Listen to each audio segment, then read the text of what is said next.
only turn around, want to be a second alone, and then stand up and go. So I've watched my team. So I felt pretty alone in this moment. We are responsible that nobody can leave a stadium a minute before the last whistle, because everything can happen. And that's what we have to show. One of the biggest strengths of this club is the togetherness in difficult times. And if you want, these games are always the one moment when you really can show it. If you want, you can see Man City 5 times a week, pretty much. So, and you watch it and you see it, and you know you have to avoid this and deny that, and then you know, okay, all possible, but quite difficult. You need really good football team to do that, and thank God I have one. And I don't care if you are in a stadium. Yes, that's good, love it. But I want to have even the full energy when you are at home, in front of television, in front of the laptop, in front of whatever, smartphone. If you are with us, then push us. That's it. There will be a moment for sure in the future when I think back, and hopefully it will be a different number then, and not only 64. After 99 home Premier League games in charge, Jurgen Klopp leads Liverpool out for the 100th time at Anfield in league action on Sunday. And of course, it's no less than Manchester United, the visitors to Anfield. We're here with a special podcast on the Blood Red channel. Myself, Guy Clarke, joined by Peter Hooton and Paul Philbin to chat through Jurgen Klopp's first 99 home league games in charge of the Reds. Of course, currently presiding over a 67-game unbeaten run, a club record. And Peter, up to you for sort of the statistics from Jurgen Klopp from the first 99 home league games in charge are remarkable. He's had 72 wins, 23 draws, of course only 4 losses and 67 unbeaten as is. He's been some appointment for the Reds, hasn't he? It's just an unbelievable record, and go through all the great managers, all the legends, Shankly, Paisley, Kenny Dalglish, and you look at their stats, and he's absolutely blowing them apart. You know, it's unbelievable, transformational, really. And I think everyone was hoping when he was appointed that he would do that. But you know, there's always an inkling in the back of your mind that well, it's the Premier League, and it's all a lot of money's involved, and you know, you've got the likes of Guardiola here. You know, so for what he's done and to take on Guardiola at City and to win the Premier League last year is unbelievable stuff. Paul, what have you made of Jurgen Klopp? Obviously, he's been at the club now over 5 years, but it's a landmark for him to sort of reach 100 home league games in charge. We all know how special the European nights have been, but there have been some memorable league games during that time as well, hasn't there?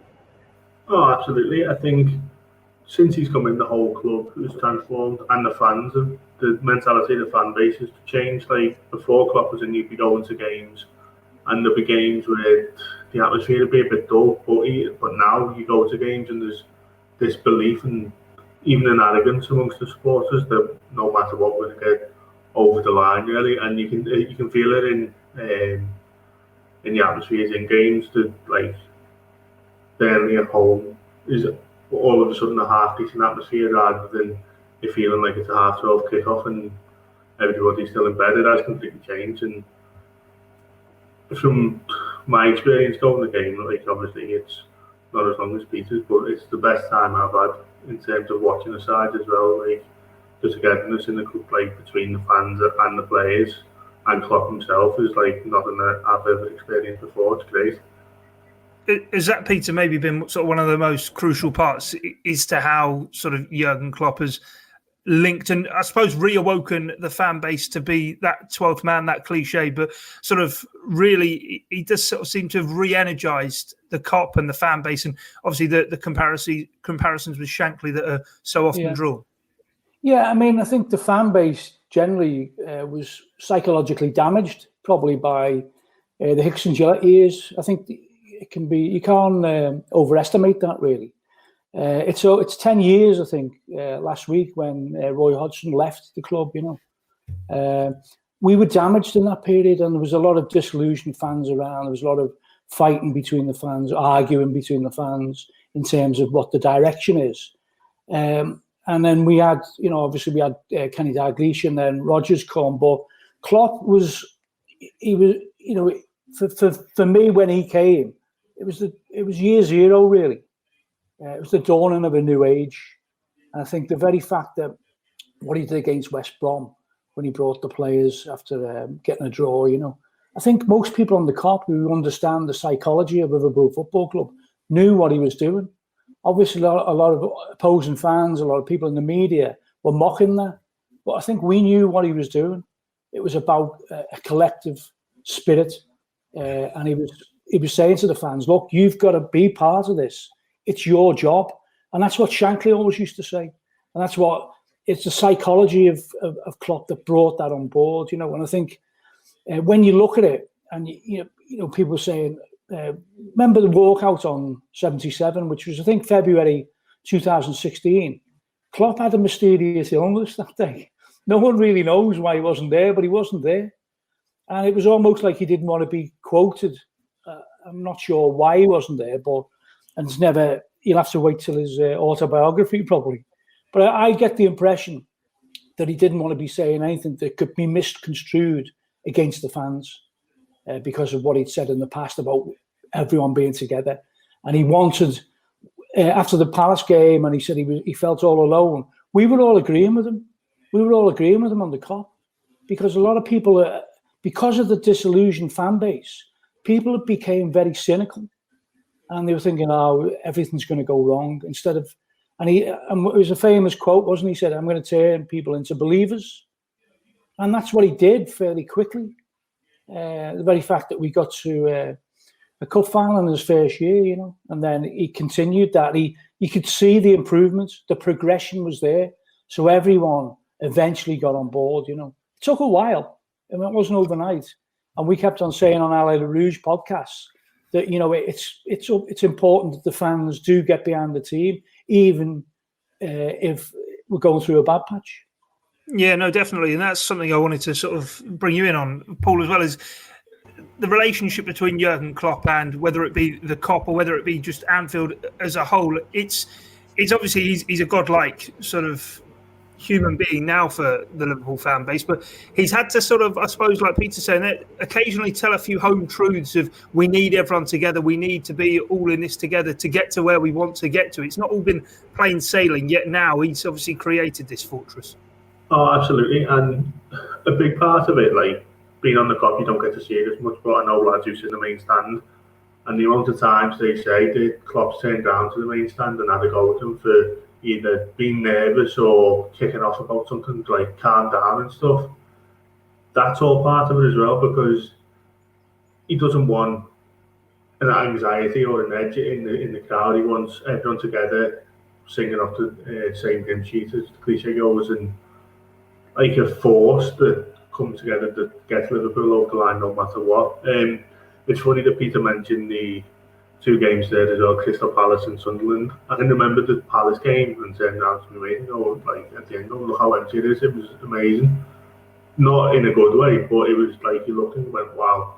And it was easier to get off the ground after the Crystal Palace game than it was that Sunderland walkout, because when that 77 minutes came, everyone was going. Like, it was that you think about like the ground being empty near the end of the game, and the message from both of them was completely different. And I think that Klopp would have agreed with that walkout that day. I'm sure of it. Yeah, no, definitely. I'm sort of fascinated as well, Peter, with this sort of, you mentioned the psychology sort of everything in how he's managed it. I suppose he took over a damaged Liverpool from coming so close. You mentioned Hicks and Gillette, but coming so close to winning the league title under Brendan Rodgers and felt like it would never happen. And even the comparison sort of with Shankly, but how different football is now from it was even in the sort of 70s and 80s in terms of, he mentioned in that clip we played at the start, whether people are in the ground or whether they're at home watching on their tablets, their mobiles, their laptops. He seems to connect with Liverpool fans. No matter where you are, you can feel as though you are right there and right with it. That's right, and that's very important. And I always remember there was a brilliant scarf in the early 70s with Liverpool with different flags from all around the world. And I had on the scarf, supporters all around the world, because that's what we were aspiring to be. A global club, and that's what we are now. And I think Klopp understands that, fundamentally understands that. And I think everything that he says, everything that he does, he seems to be looking at that global picture. And he realises, I think he was a bit shocked when he first came to Liverpool because he'd been used to Dortmund. Dortmund is a totally different structure and different demographic at the fans. It's still a very, very working class game in Germany, and it's very cheap to get in. Things have changed, especially in the Premier League. Prices have gone up. A lot of the traditional fans are now watching in pubs. They're just as big fans. And Klopp understands that, I think. I think that's very important. And I think the very fact that he's mentioning that means that he understands it. It's not just lip service. He isn't paying lip service. He wants fans who are even watching it at home, as you say, on the phone. He wants them behind the team. That's it. It's brilliant stuff. Yeah, and even sort of and paying lip service and things. Maybe Brendan Rodgers was maybe a bit guilty at times of sort of coming out with big phrases and big sort of things that he didn't need to at certain times. But as Peter mentioned there, in terms of the Premier League era and how it's changed, the fandom and the way people have consumed football has changed a lot. Different fans are at games now, but Klopp sort of is able to somehow, and I don't know how he does it, but he appeals to the wide demographic that there is watching games, whether it's homegrown fans, whether it's foreign fans, whether it's working class or even middle class fans. He sort of seems to be able to get into absolutely everyone. I think that the simple reason for that is because he's unified everybody, hasn't he? And from day one, his message has been that everyone's in it together, no matter what. You hear him speak later when we've won trophies, and he's going as far as the kitchen staff at Melwood and stuff. Like, he wants everybody in it together. So I think it is that, and I think the fan base understand that as well. Like, you've got people from all over the world traveling to Anfield every game, and in the past, you think they're there for the occasion. Like, you go back to when we played Real Madrid under Rodgers, and that night it just felt like it just wasn't the same Anfield as what Anfield should be. And then you look at the European nights under Klopp. I know this is talking about Premier League games, but it's just completely different. In the ground, there's not that many people who would have been different from that Real Madrid night to who was in chat, who was there Klopp's first game, a few thousand maybe, because every week we've still got that core that is still going, but the mentality just changed like that overnight, really. Like the Real Madrid game, it just felt like a parade for Real Madrid, and wow, people are getting to see this great Real Madrid team, and that's just completely changed now. It's just like a front foot aggression from the fans. Yeah, no, definitely. Let's sort of pick through some themes then and some key games that stand out. And we best, I suppose, start right at the beginning. Peter, Jurgen Klopp's first home game against Southampton, 1-1 draw, and then of course it was the Crystal Palace game and the game with West Bromwich Albion not long after beating Swansea City. But what were your first impressions of Jurgen Klopp and Jurgen Klopp at Anfield? Very positive, of course. You know, he wears his heart on his sleeve, doesn't he? So he was gesticulating on the touchline, and he meant it. You could see he meant it. I mean, I think it's that thing that we used to talk about, natural enthusiasm. He's obsessed with football, and you can tell he's obsessed. It's not just a way for him to get on the television and make a lot of money. You know, he's obsessed with football up to the point where he'll do anything and he'll study anything. And you could tell he was very meticulous in the early days, but we weren't getting the results. I think that was him getting to know the squad and getting to know how poor the squad really was at that time, you know.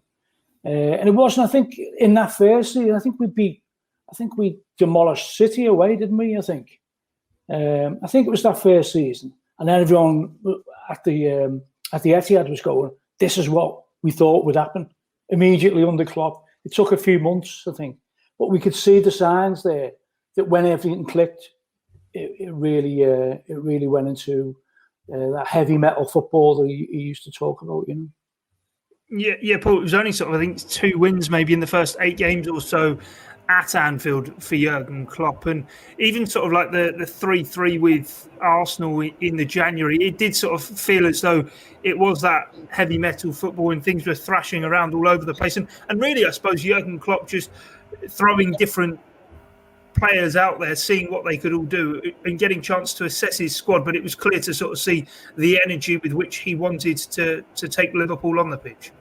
No, absolutely. I think the first few months to the end of that season was him just testing the waters with the players, wasn't it? And as you mentioned, there's certain games that you remember where you go, right, you've got an idea of what you'll be seeing over the next few years under Klopp.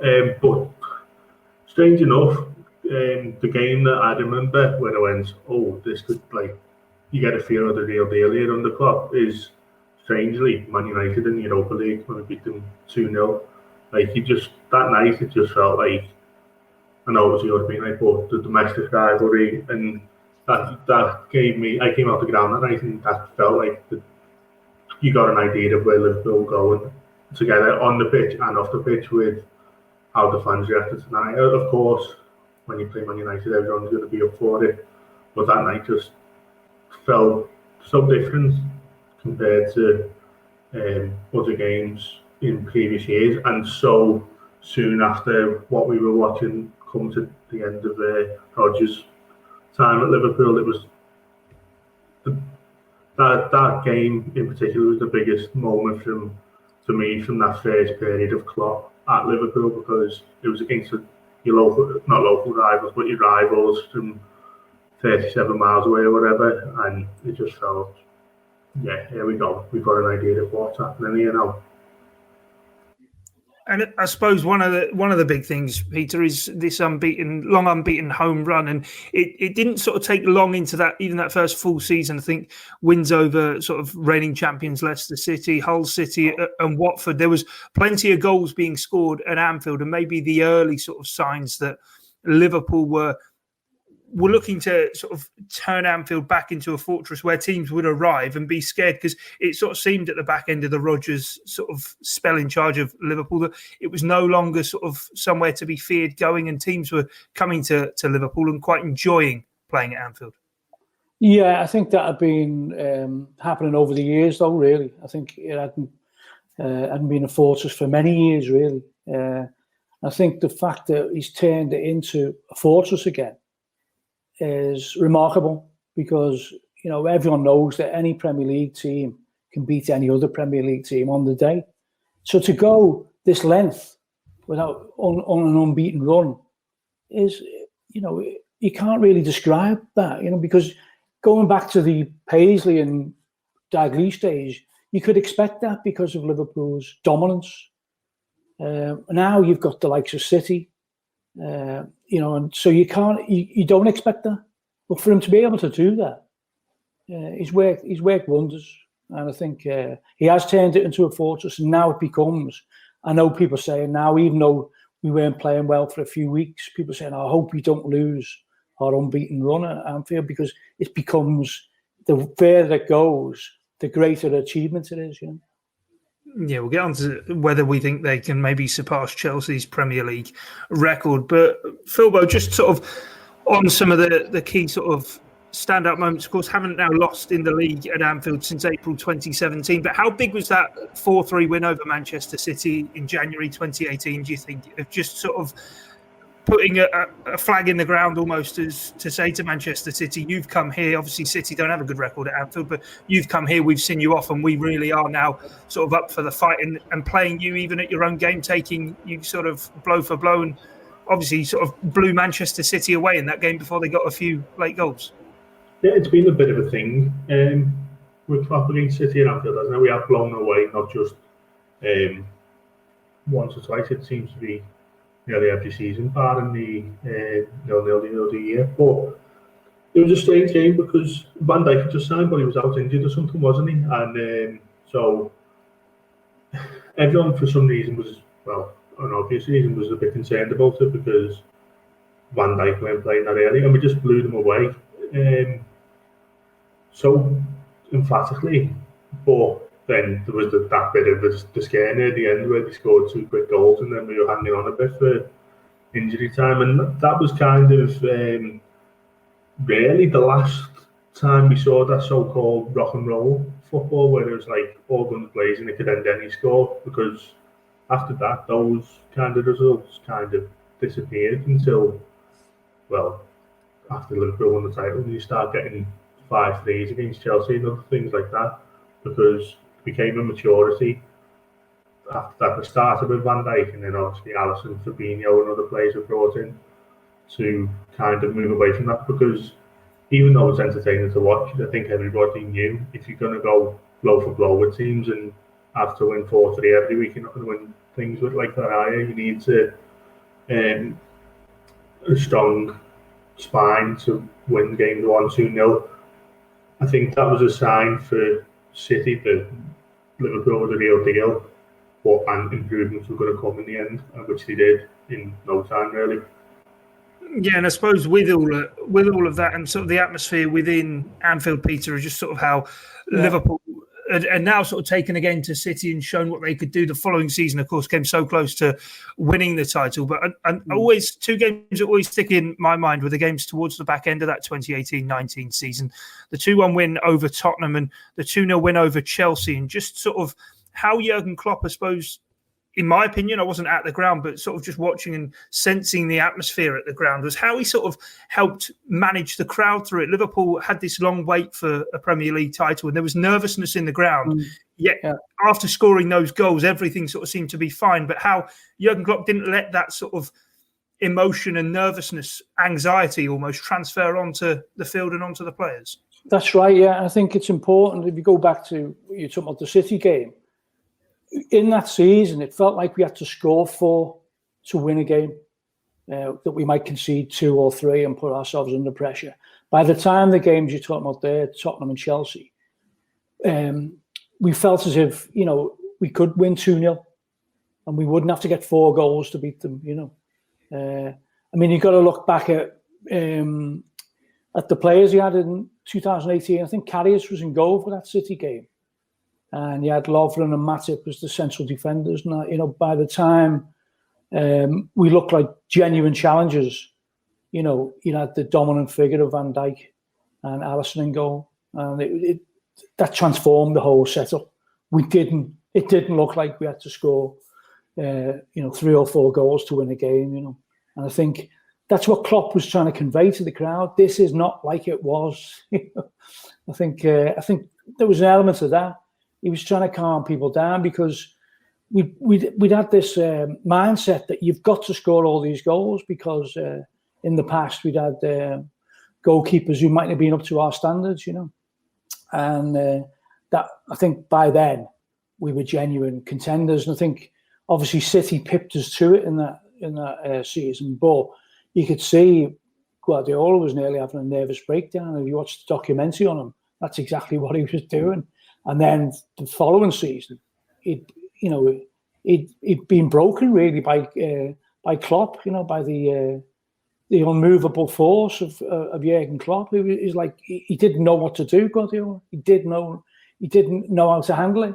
He'd never come across it before, and this was supposedly the greatest manager the world had ever seen in Guardiola, When you think about it, Phil, just in terms of that, how that sort of nervousness maybe of the spring before, of Liverpool going so close, but keeping up that relentless pace, by the same time sort of last season came around, not even into the springtime, but once the season was getting sort of into the crucial part, as it were, to be in the autumn, and Liverpool just kept putting these wins together. Man City obviously came to Anfield and got blown away, but there was those sort of wins, I know, away at Aston Villa, but at home to Leicester City, those last-minute wins, those edgy wins that Liverpool, I say edgy, but everyone sort of always felt as though it was under control.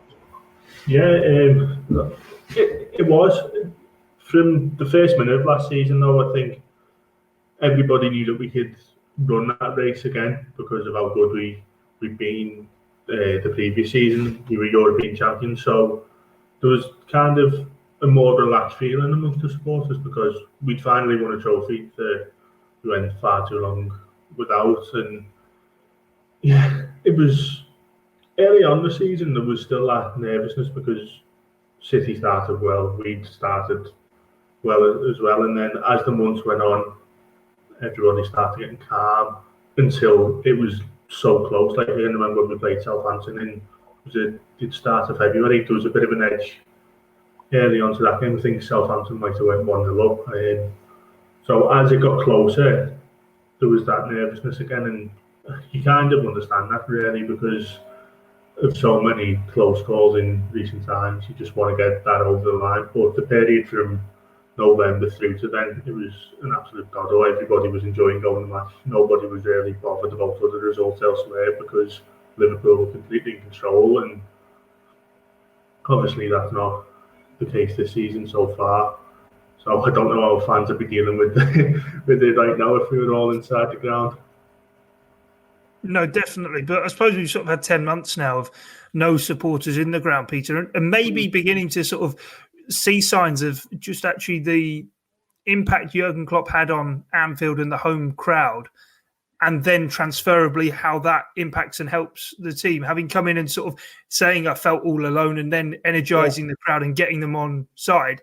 Now with no one being there, we even saw maybe against Tottenham, 2,000 there on the Kop, but the impact that they have, and now all of a sudden there are no fans there, and things maybe not quite going the way that Liverpool maybe would have done if there was a full Anfield.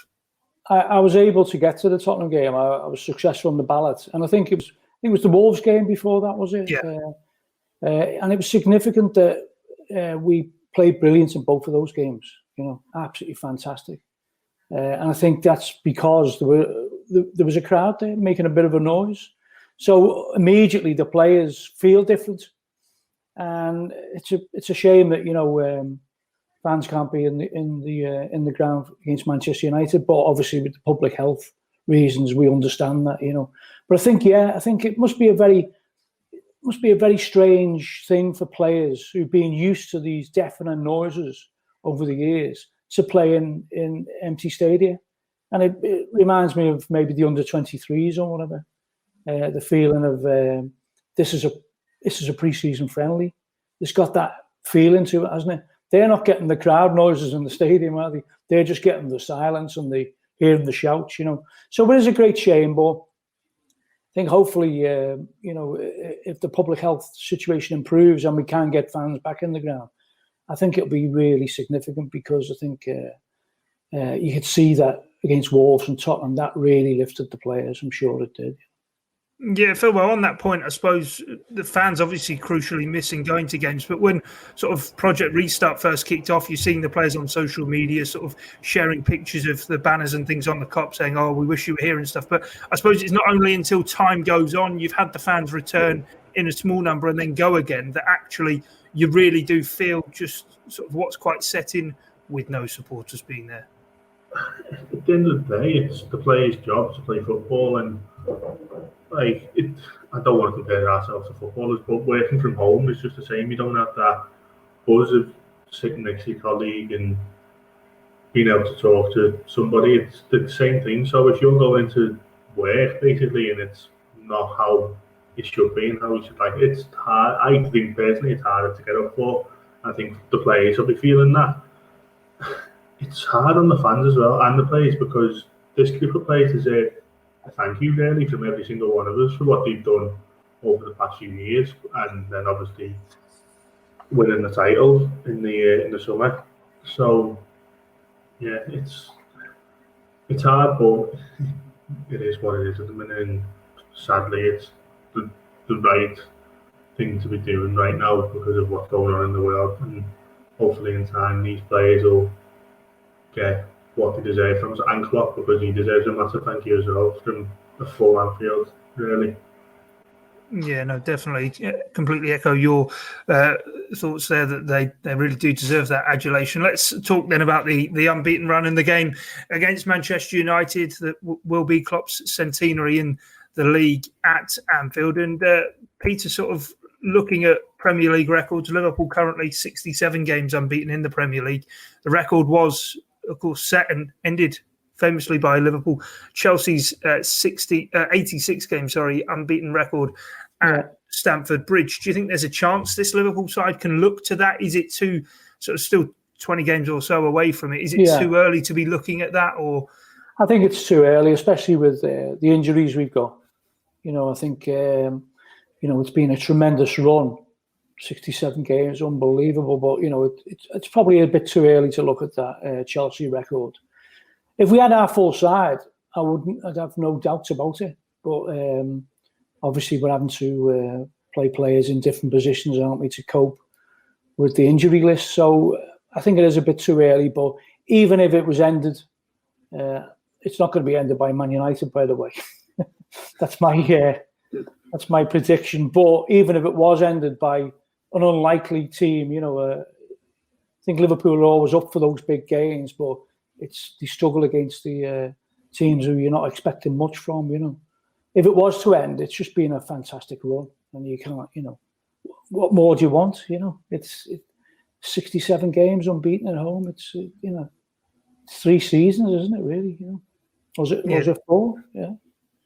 Coming up towards 4. Yeah, it is coming up towards 4. If they do get sort of April, it will be 4 years. Yeah, since the last defeat. And I suppose, Phil, well, it is sort of significant that Manchester United are the next team to come to Anfield. But as Peter even referenced earlier, without the fans there, even the unbeaten record is something even on top of going for the league and things that will drive the players on to continue to sort of reach new heights. No, absolutely. I agree with Peter. I don't think Man United are going to be ending that record this weekend. I think Liverpool's best performances, as you've seen since behind closed doors, have been against the bigger sides, and then against the so-called lesser sides. There's been times where we have struggled. I don't think that'll be any different come Sunday.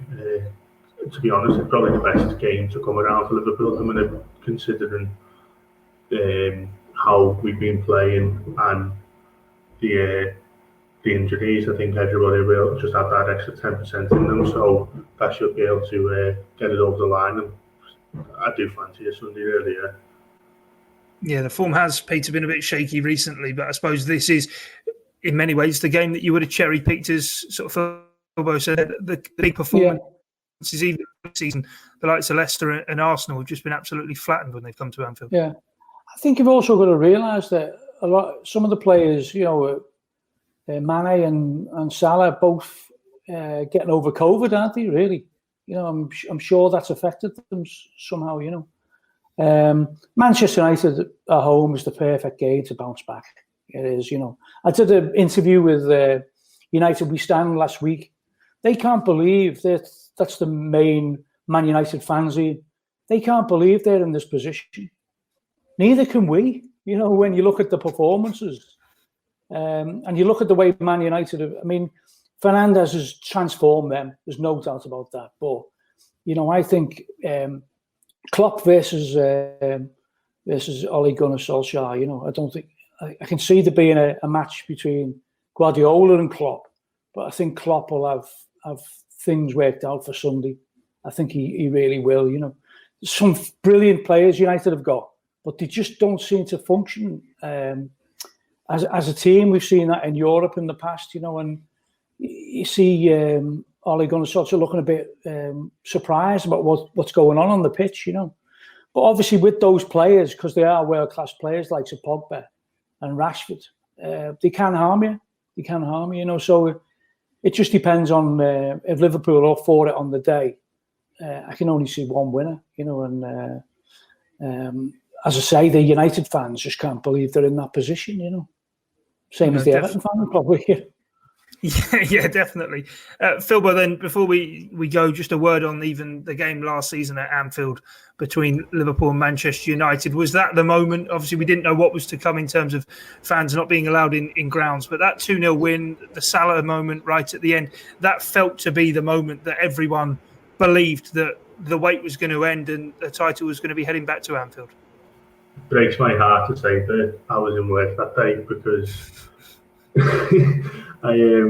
obviously we have to work the other weekend, and that was my weekend that was put in. But I can remember saying to the lads in the WhatsApp group beforehand, it was like, today it's going to be sung. We'll score late and it'll just go completely off. And I remember watching it in the office, and I don't mind missing the odd home game through work. It happens and stuff, but I've never been so jealous. I kick myself to the day still now that I went in the ground that day, because watching it on the telly, I had goosebumps because it was so loud. I can't even imagine what it would have been like in the stadium. But I know that was the day that people like finally sung it. But I think, as Peter alright, it was Leicester away. It was the day that Liverpool won the title back on Boxing Day. But to hear it so early on was incredible, really. Yeah, I was banned actually from saying that any prospect of winning the league. I think after the Leicester away on Boxing Day, people seem to come to the conclusion that this could be our season. But I think it was the United game at home when you see Salah running away and the defender trying to pull him back really and just slotting the ball. And we went in the pub. Remember those days when we used to go to the pub after the game? Everyone then was saying, well, okay, you can say it now, because we didn't want to jinx it.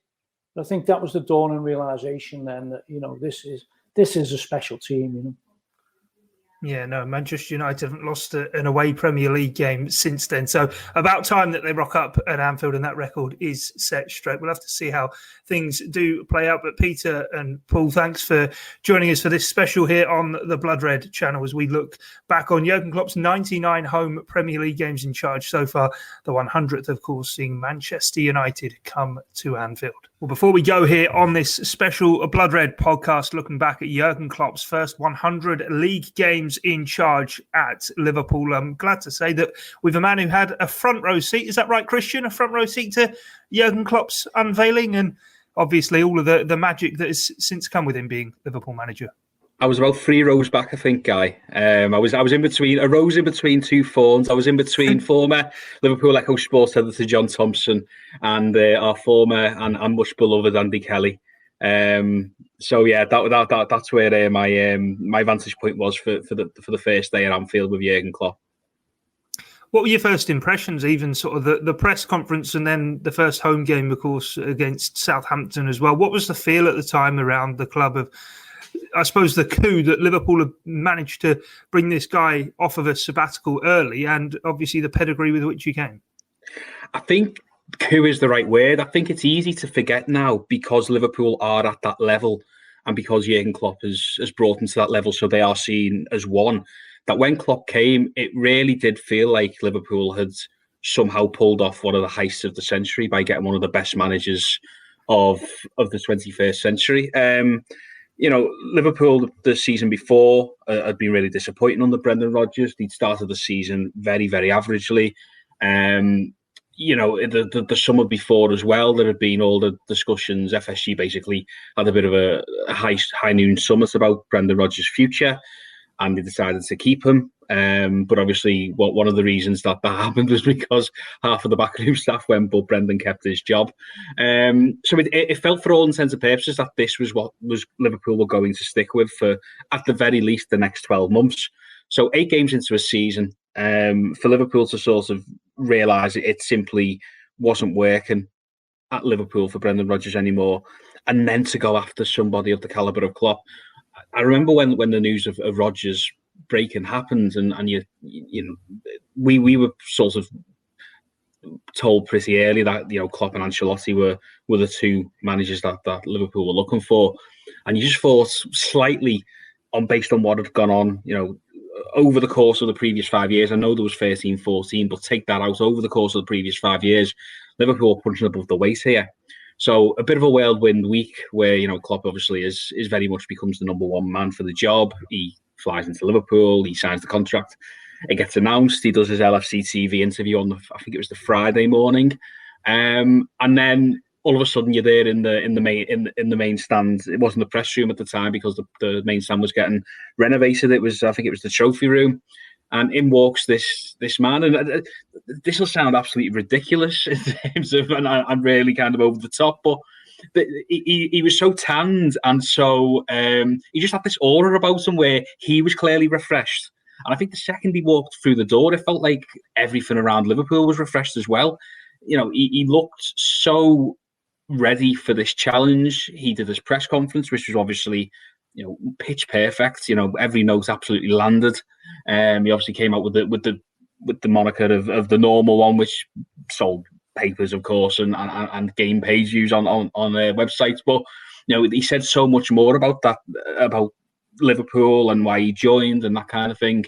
And I think you left. It was a good 20-25 minute press conference publicly, and I think you left also thinking, "Wow, this man's really impressive." If his game's as good as his talk is, we're in business here.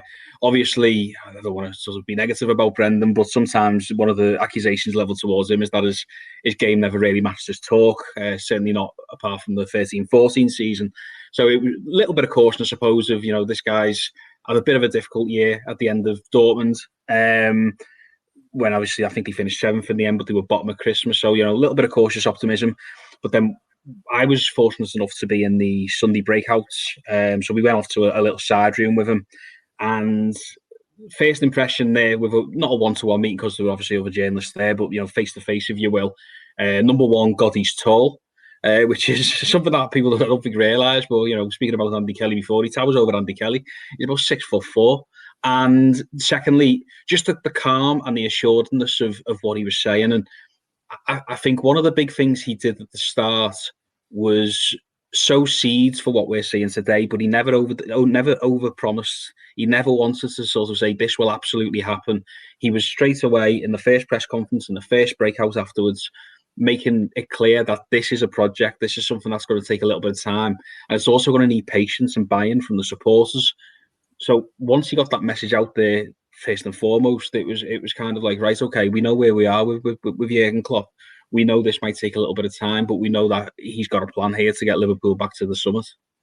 Yeah, it seems fitting, like you say, talking of the trophy room, that was where it was sort of done. Obviously, the accolades he's brought to Liverpool, but as you say, the main stand being renovated, obviously expanded, that being something obviously done by FSG. But with this manager, it sort of feels as though it's right that Liverpool, having had this cathedral almost in Anfield that has stood the test of time, even sort of through the renovations it had in the 90s, but from the 80s and 70s, it's not always changed all too much. Yes, obviously you've sort of had the centenary stand and things, but now you've got the main stand. The Anfield Road stand is going to be getting done as well. It feels as though Jurgen Klopp really has sort of moved Liverpool forward both on and off the pitch. But in terms of him reaching 100 home league games in charge now of Liverpool, I just want to sort of, with Peter and Paul, we spoke through some of the key games. I just wondered which ones sort of stick out for you. There are the early ones, I suppose, with Palace, West Brom, and even the Sunderland one in that first season. But then some of the big results that came that sort of really made you think this is going in the direction that we all think it could have done right from that very first press conference. I think there's a couple of games in 16-17. 15-16 was a very interesting season as well in terms, as you mentioned, a few of the games there, obviously everyone will point to West Brom. Just as a very quick aside, it's funny you mentioned the main stand because for the first season, because it's renovated, the press room wasn't ready. Because they were rebuilding the canteen in terms of where the press seats and obviously the press conference room. So he was doing press conferences in the same room every time. But for breakouts, he'd be in sort of the community lounge. He'd be in a players' lounge. He'd be sort of in this tiny little cramped side room, which was it just sort of made you realise that there's still a lot of work to do on and off the pitch. And goodness knows what Klopp must have thought when he sort of talking with these journalists in every room around Anfield's main stand, which hasn't got a construction sign on it. In terms of Anfield wins, the opening of the main stand with that 4-1 win against, if you remember, the champions Leicester City, that was an incredible moment because it really was probably one of the first games where Liverpool showed that they could assert the dominance in such a way. They were absolutely electric. At that time they didn't have Mo Salah, of course, but they still had Sadio Mane. They had Roberto Firmino. I think Daniel Sturridge started as well, and it was just a real attacking clinic against obviously the reigning champions, albeit a lot of people thought that they wouldn't be able to replicate that in this particular season. And it was just a feeling of a new era in a way, because I can't really convey. I was in the press box for that one, but I've obviously been in there a number of times since as a supporter as well, and I don't think it can really convey the difference sitting in that main stand is compared to the old main stand. it's a completely different experience. And I know people talk about the gentrification of football, and people might have a pop of things like the Emirates because the seats are all really spaced. Look, the seats are spaced out on the new main stand, but it's all the better for it because people can sort of feel comfortable. They can stand. It got fresh blood into there, and obviously you've got Klopp at the front of there in the dugout, so it all just sort of worked really well. That you've got this new guy that you really want to follow, who's going to try and lead your football club into another halcyon era, and you're sort of in this new stand, surrounded by new people.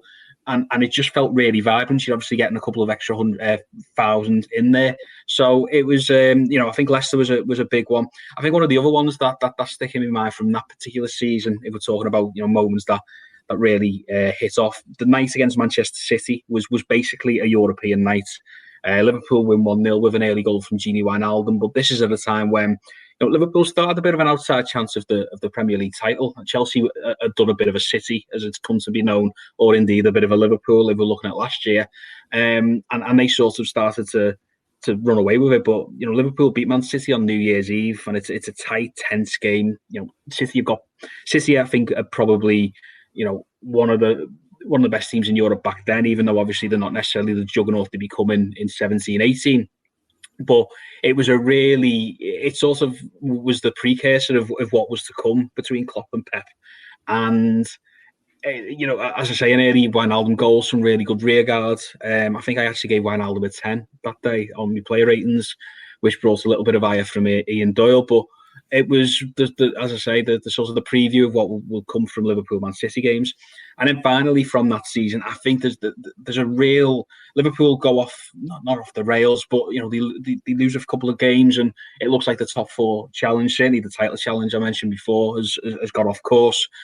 And then they beat Tottenham at Anfield, and about 2-3 weeks later they beat Arsenal at Anfield, and they were both in the mix for top four at the time.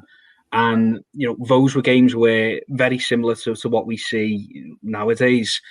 Liverpool hit them early. I think the 2-0 up against Tottenham in the first 20 potentially. Against Arsenal again, they hit the front. Sadio Mane's an absolute world beater in both of these games. And I think those kind of games, you look at that season, and this is the season before Liverpool even qualify for the Champions League. They're beaten Manchester City at home under the lights, they're beating Tottenham at home under the lights, they're beating Arsenal at home under the lights, and that really set the idea of what could be coming, and how this synergy between Klopp, Anfield, and those sorts of occasions, what was to come basically. There is this 67-game unbeaten run, of course, at Anfield that Liverpool are reigning over. But how significant, Kristian, just before we go, is it that Manchester United are the opposition for the 100th game? I always sort of think back to the win in December 2018, the 3-1 over Jose Mourinho's side, the end of Mourinho. And for me, it sort of felt as though this was now Klopp reawakening Liverpool, a new modern Liverpool. He's seen off Benitez's old adversary in Mourinho. He's put pay to Manchester United and cost Mourinho his job, and now this really was Liverpool with consistent onslaughts for the title. Absolutely, talking about those moments before at Anfield, and what the thing that was lacking until 18-19 against Manchester was a win against Manchester United at Anfield. I think they lost 1-0 in Klopp's first game, where Rooney scores late on, and then of course you've got a couple of 0-0 draws. So it is one of the defining games, because the Manchester United game, this is at a time, it's so hard to, I suppose, remember because so much has happened since, but this is when Liverpool were kind of neck and neck with Manchester City. It's the 97 versus 98 point season, and any potential slip up was absolutely, a killer blow to Liverpool's title hopes. And, Liverpool were far the better team. Mourinho turns up really, really under the cosh in terms of, basically, if he was to lose, he'd lose his job, and obviously it proves to be true. But he turns up with a flat back eight. He dogs an equaliser, despite Liverpool being the better team, after a very uncharacteristic Alisson Becker mistake. And then it was just that relentlessness. And I spoke earlier about that City game, that Tottenham game, that Arsenal game. This was very, very similar. You know, this was Liverpool under the lights. It was, you know, they'd had the European nights by now, obviously against Man City in 2018. But this was the relentlessness of Liverpool and the old school. You know, the cop pulling the ball in. You know, I don't necessarily believe in that kind of thing. I think, you know, good fitness and coaching and mixing up your tactics is far more important than what the cop are doing. But they were giving that extra 5% because Liverpool knew they had to score. Liverpool knew that Manchester City were very rarely going to slip up, so they absolutely had to. And, you know, it took Xherdan Shaqiri coming off the bench to score 2 late on in the last 17 minutes. But it was that sort of game where, although Manchester United weren't necessarily considered one of the you know, certainly weren't considered in the same classes as Manchester City, they did finish the season second the year before. They had beaten Liverpool in the previous game at Old Trafford.